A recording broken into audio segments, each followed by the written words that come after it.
Hello po. Hi, good morning. Good morning po. Good afternoon na po dito. Okay, so you're not calling from the Philippines. No po. Okay. Hmm, Kanina nung bago kita kontakin kasi 'di ba, nag-PM ka opo. before I sent a reply to you. Okay naman. Tapos nung na-replyan kita parang nagkaroon kami ng technical difficulties. May balat ka ba? Siguro po. Check ko po mamaya. Ang ayos-ayos ha. Anyways, what's your name, ma'am? Jasmine po. Jasmine. All right. Si Jasmine. How do you spell your Jasmine? Jasmine po. Okay. I asked because may Jasmine na Z. Jasmine. Unique po yun. Yung akin po kasi local lang eh. Hindi, marami akong mas bagay. Baka judge mo lang yung mga kilala ko, no?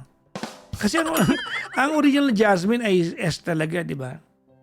Opo. Baka po pangmayaman na po yun. Baka. Yung mga So, nepo babies. mahirap lang tayo. Anyways, ilang taon ka na, Opo. Jasmine? 24 po. 24.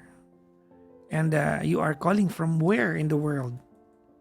Alberta, Canada po. Canada. First time to talk to me? Hindi po. I actually called when you were still po sa radio. Way back May 14th. I'm still with This radio. year. I'm still with radio. I'm just on leave. Oh, okay po. Yeah. Ayun nyo na ba nag-stop sa akin sa radio? Hindi naman po. Kasi hindi ko na po kayo nakikita sa radio. Usually, nakikita ko na po kayo most of the time sa podcast. Yeah. And I'm glad you still want my advice kahit dito lang sa online. Actually po, I'm just, happy po with your advice. And, na po, everything is going well after we last spoke. Like, Oh, so you asked for Sobrang advice from me last May. And things were good after that? Did I yes po. did I help you in any way? Yes po. Oh. So I just want to show a little bit of, not a little bit, actually an appreciation because ang hirap po nung time na yan. So to give you a context po, Yeah. I'm the one who called with regards to a partner that is into drugs. Yung abusive po yung partner ko, and I'm still pregnant. I'm almost giving birth actually in a couple of days.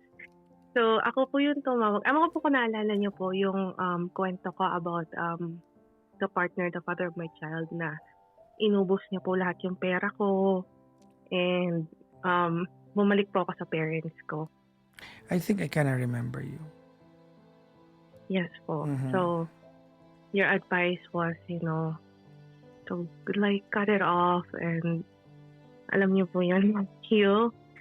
So actually po, I went through counseling. Nagpa-psychologist po ako. Well, up until now po, I'm still in the program, but after following your advice, everything went well, and also by the grace of God na nakayanan ko po siya. Kala ko po hindi ko talaga kaya. And then, yeah, yun, nakayanan ko naman po. So, sobrang happy lang po ako na nakinig ako sa inyo because that time, syempre po may resistance pa na hindi kaya ko pa siyang baguhin. Yun nga po yung sinabi niyo sa akin na nagiging goal ko na lang siya na baguhin, pero hindi na yun love. Mhm. So, it hit me very hard kasi po, of course, I still gave him a chance. You're And just then, 24, right? Apo. You're young to be experiencing so much in life. Opo. I mean, I've been through a lot po, honestly. I've been in and out of psychological, like, therapy and stuff. Kasi nga po, with the things that is happening. I mean, it's my decision naman din po. But, yeah, I was so happy na ngayon. Sobrang positive lang. Like, he's very out of my life now. Like, nagtatry pa rin po siya na mag-message sa akin, pero lagi ko po siya binablock. For some reasons, kasi nandito po sa Canada, you can download po an app that you can use, like rent a phone number para po makontakt yung person. So, he does that. And also with friends. I cut off all our friends po, but for some reasons, he still finds a way. So, and I still find way to block him. Sabi ko, no, ayoko na. Di na talaga. So, yun po. Happy lang po ako. Gusto ko lang po kayo i-update. Oh. Na, you were one of the people that helped me a lot. And I don't know kung hindi po ako siguro tumawag, I still be probably on that bubble, believing in him with his manipulations and stuff. So, yan. I don't know what to say. I'm just so thankful, Papa Jackson, for your help, for advice. Every time that someone says thank you or appreciate what I did for someone, alam niyo yan, di ba? I'm most uncomfortable, but thank you. Di ba? I appreciate that you appreciate me.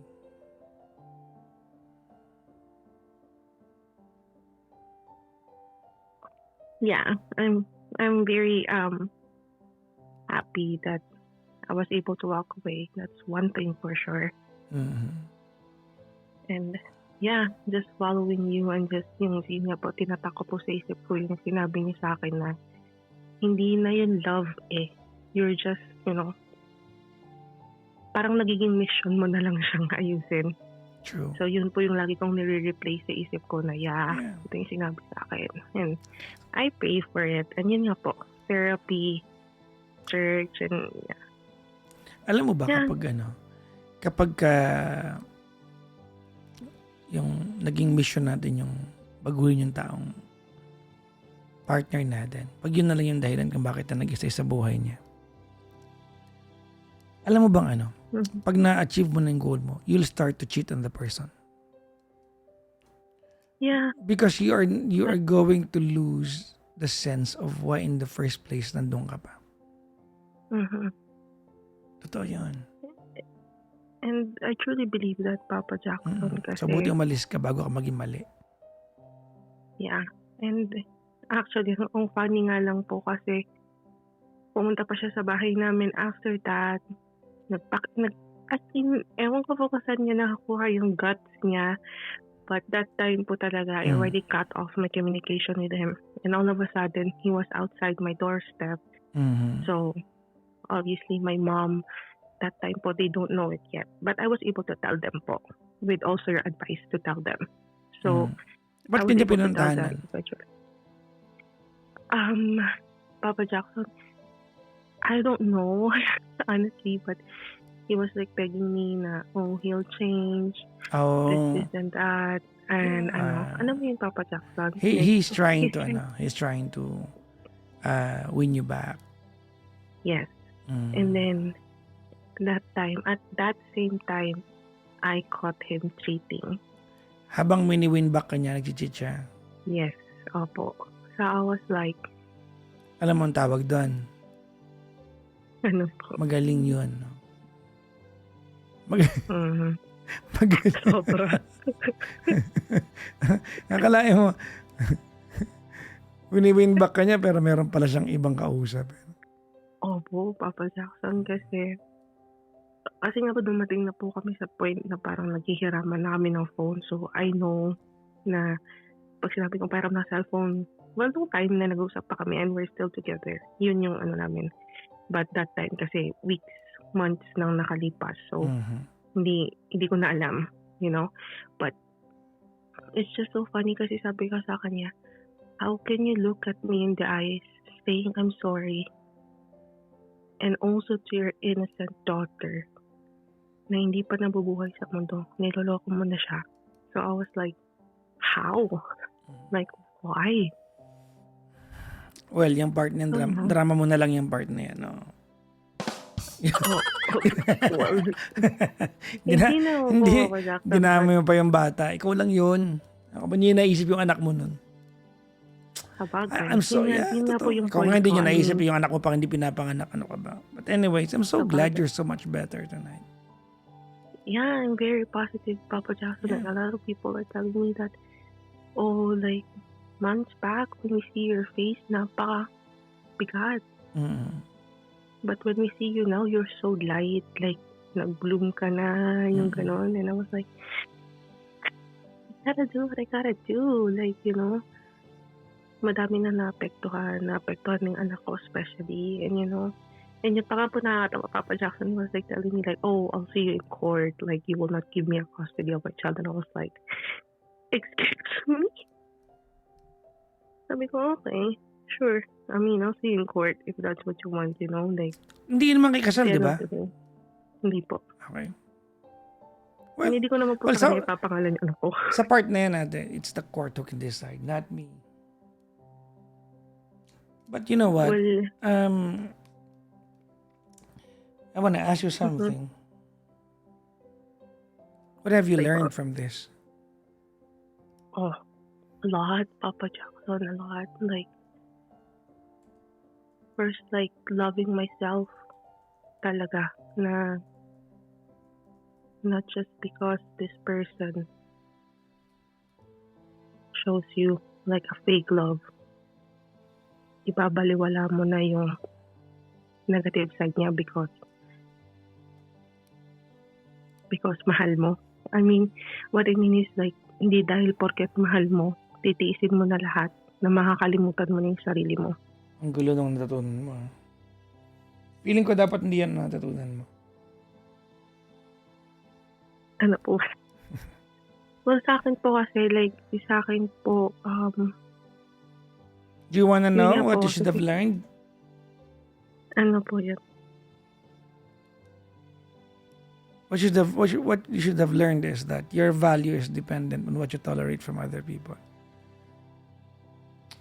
Because for a good part of it, you actually allowed him to treat you the way he treated you. That's true po. Tama? Ano po? Yun. Kasi, But I'm happy. in this lifetime, makakabit ka ng taong magiging walang ya sa'yo. And it will only matter. It will only make an impact sa iyo kung i-allow mo sila. Gets? That's true. Yeah, that's true naman po. And I agree. And I totally agree.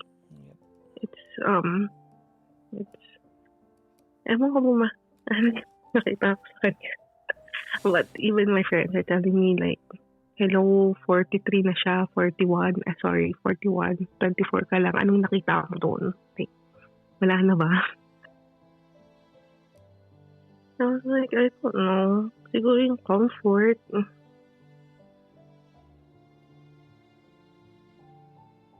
But, yun, mali pala nga. But I'm happy. I'm good. I'm happy now. It's good that you're happier today. And you're about to give birth. Kailan ang kabuanan mo? December 4, Papa Jackson. December what? 4 po. Oh! So in 2 days time.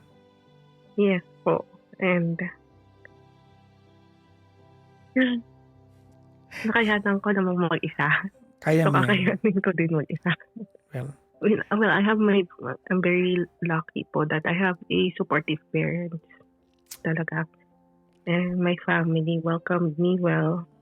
Actually, Papa Jackson, they throw a baby shower for me, and alam niyo po yun, wala po talaga akong ginastos ni Well, $2. Alam niyo po. So parang I'm very grateful na despite na may nawalang isa, madaming pumalit, Papa Jackson, and I don't really feel sad anymore. good for you. I don't miss him. That's for sure. So, sorry, ano pa yun? Good, as I said, good for you. Yeah. I'm very thank you lang talaga. It's a work in progress po. And, Yes. the next step right now is obviously looking for the future na syempre mag-aanap yung anak ko, but matagal pa yun. Well, ayaw kitang stressan kasi makanganak ka na. Good luck to you and Say hi to your baby. I said hi. Of course, Papa Jackson, yan. And pag umauwi kami dyan, I'll definitely, well, if you're still in the radio, I'll definitely come and visit you. Well, thank you. I'd appreciate that one. Yeah, I just wanna, thank you, Papa Jackson, for the advices and for opening my eyes that time. I don't know kung nasan ako ngayon if I didn't start from there. Okay na, oh. Kasi nairita akong thank-youhan niyo ako. Nahiya ako sa sarili ko pag ganyan kayo. I'm just really mahiya. uncomfortable lang ako. Kasi, basta. Anyways, I hope to meet you soon. You and your baby boy or baby girl, ha? If you come to the Philippines. Baby girl. Baby girl. Opo, Papa Jackson. Opo. Say hi to your family, the one who saved you. Opo, yeah. These people who saved you. Thank you very much. Yeah.